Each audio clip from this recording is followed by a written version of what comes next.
Dearly beloved, the message that I have preached last Sunday, I'm going to continue the volume 2. The snare of self-righteousness. The theme of my message, same message we spoke last week. The snare of self-righteousness. We spoke about the life of Job. The greatest lesson that we can learn from Job's life, my beloved, no matter how long you have been a child of God, no matter how long you have been a holy saint, no matter how spiritual you are, but God expects you to be humble. As Job was a righteous and honest man before the eyes of God, he had a hidden problem and he thought that he is great. And that's why when God wants to speak to him, when he was going through the trials and temptations and difficulties, he said, I shut my mouth with my hand. I have nothing to talk to you. And through that he showed him his self-righteousness. He has been got caught to the snare of righteousness, self-righteousness. So it can happen to you also, my beloved. Most of the time when you're going through the tribulations, trials, temptations, misunderstandings, and the criticize of other people, when you're going through all these things, you speak about the self-righteousness. You tell God that I have been doing this and that, I have been giving tithes and offerings, I have been serving you so long, and I have been faithful to you so long, and why these great difficulties that you have allowed me to go through, and all this, that is what we call the self-righteousness. None of us are great before God, my beloved. None of us are worthy before God. All of us are. We have to remember that we are dust before the eyes of the living God. There is nothing to boast about our life when we come to the presence of God. And to go, before God, none of us are big. Remember? None of us are big in the sight of God. And I want you to read from the book of Matthew chapter 23 verse 12. Turn with me to the book of Matthew chapter 23 verse 12. And whosoever exalts himself will be humbled, and he who humble himself will be exalted. This is what Jesus said to the self-righteous people who are trying to exalt themselves. The Lord said he will put them down. Those who want to be humble, the Lord will exalt them. And also the Luke chapter 18 verses from 9 to 14. Luke chapter 18 verses from 9 to 14 says, also he spoke this parable to some who trusted in themselves that they were righteous and despised others. Two men went up to the temple to pray, one a Pharisee and the other a tax collector. The Pharisee stood and prayed thus with himself, God, I thank you that I am not like other men, extortioners, unjust, adulterers, or even as this tax collector. I fast twice a week. I give tithes of all that I possess. And the tax collector, standing after off, would not so much as raise his eyes to heaven, but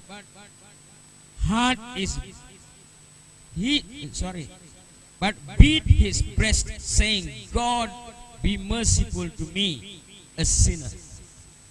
I'll tell you, this man went down to his house justified rather than the other. For everyone who exalted himself will be humble, and he who humble himself will be exalted. This man, he beat his breast and said, have mercy upon me, a sinner. The other Pharisees, he is explaining about all his righteousness, and his goodness. And the Lord expected him, the man who began to beat his breast and repent and say, have mercy upon me, a sinner. He's the man that God accepted as a righteous man, beloved. There are many people who are boasting about themselves and also cutting down all the others and let down even God. And most of the people, those who are self-righteous, they let down everybody and let down God. And remember, you will be the man who will be loose, and you will lose the blessings, and even you will not be able to go to heaven at the end. And you only will be a boaster and go to hell. And I have to speak to you directly because I am a man of God whom I have to please God.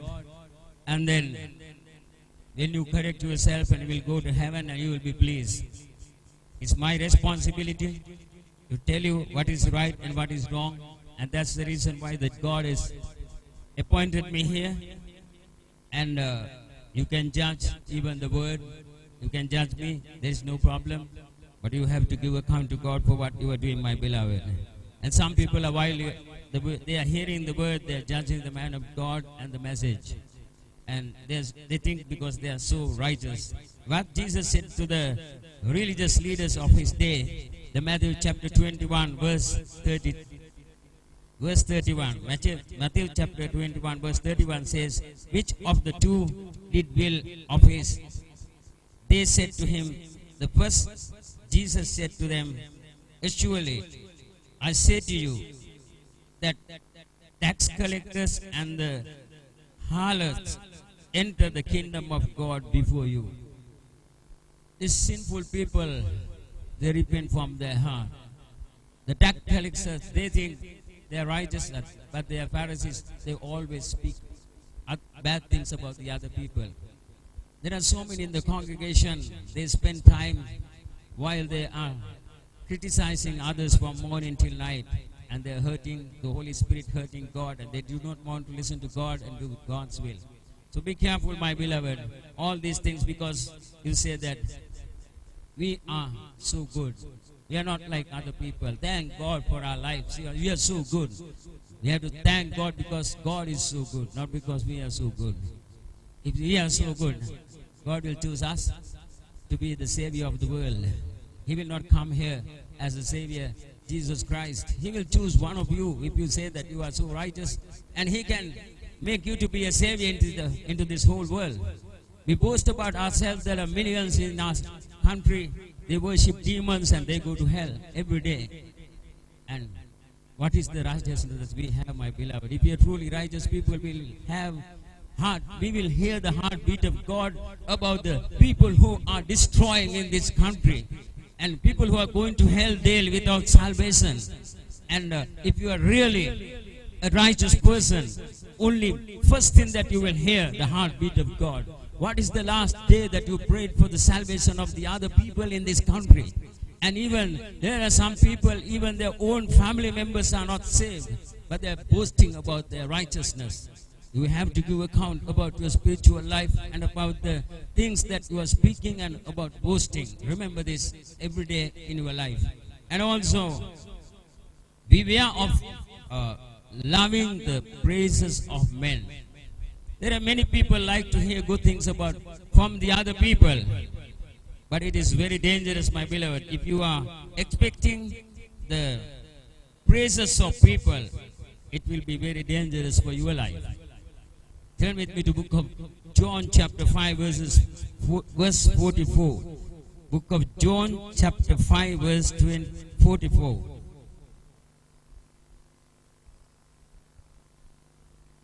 John 5:44.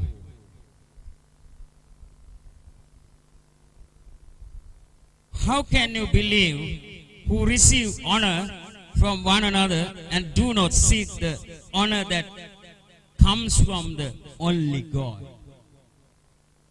We are trying to receive the honor from one another, and God is asking, Jesus is asking here, how can you believe who receive honor from one another and do not seek the honor that comes from the only God. We have to accept honor from God, not from anybody else. Let people speak anything about you, but remember to wait upon the Lord and exalt His name and please Him in your personal life. At the end, let God say, my faithful son and my faithful daughter. And I see my glory in your life. I know that you have a purified life so that I can send the Shekinah glory to you to the world. As you're walking, the people will see the mighty power of God through you. God will give you the grace if you do that. In the midst of the sermon, Charity, God is speaking to me about you. You are secretly praying about something. That's not God's will.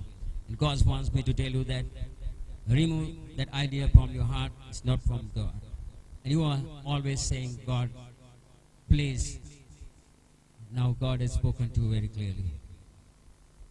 And also, my beloved, Matthew chapter 22 verse 14 and 20. Matthew chapter 22 verse 14 says, Matthew 22 verse 14. The most of the people in the congregation, they are worried about the criticism of other people.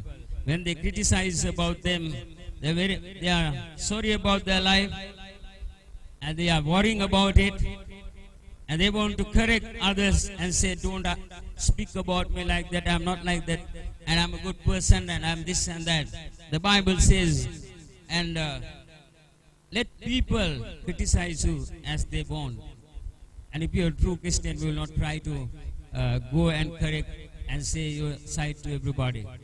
There are thousands of people are criticizing about my life, and they're tearing my character. I won't mind, because I know God knows who I am. And God is the one who has chosen me. God is the one who has brought me to this place. God is the one who has given me the responsibility. God is the one who has anointed me. That's enough. So let people do anything, let people speak anything about it, and I don't care. But I'm very careful to please God through my personal life and in my heart, to do His will. If not for God, I would have done so many things. I want to please God. Therefore, I have been sacrificing so many things, and even the desires, and allowing God to check me in all the time. I always say, God, search my heart. And if there is any wrong in me, show me and remove it from the depths of my heart. And search me, O God, and know my heart today. I always pray like this. It is because the most important thing that what God thinks about you. And God has nothing to think about you. He knows everything about you. He knows all your secrets. And He understands you very well. So don't worry about other people's misunderstanding and criticism. And you're worrying about all these things, but you're not worrying about what God thinks about you. You're hurting God, and you are pleasing human beings. So you have to do it other way. Let anybody get hurt, but don't hurt God. May God gives you the grace to put into practice these things, my beloved. As Matthew chapter 22 verse 14 says, verse 14. Matthew 22 verse 14. For many are called, but few are chosen. There are many that God has called, but He chooses the people who do God's will. As He check the heart, as He look into our hearts, He sees the real position of our heart. Then He take a decision to choose.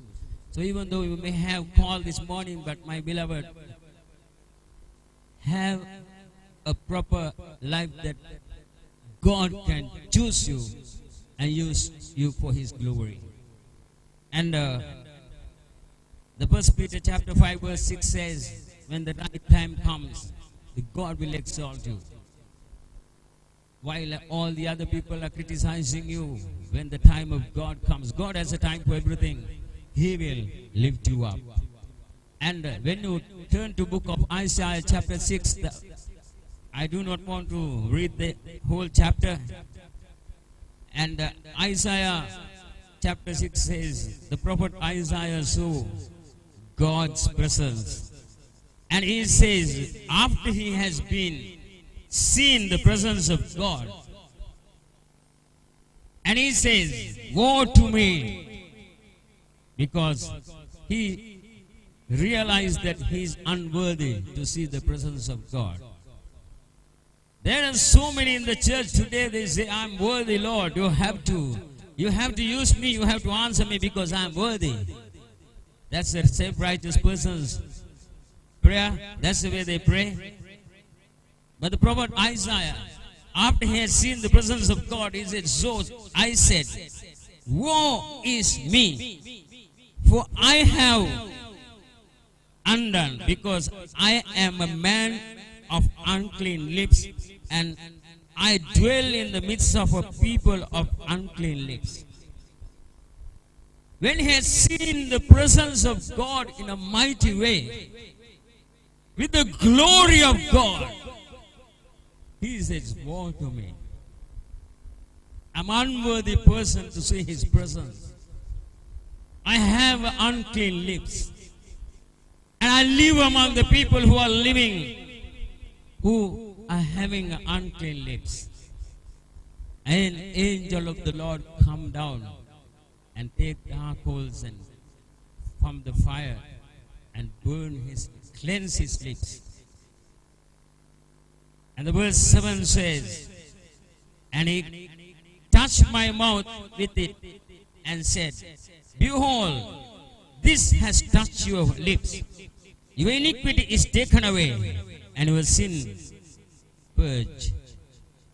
Now the Lord has taken away the iniquity and sin, and cleansed him and his mouth, his lips. And the verse 8 says, also I heard the voice of the Lord saying, whom shall I send, and who will go for us?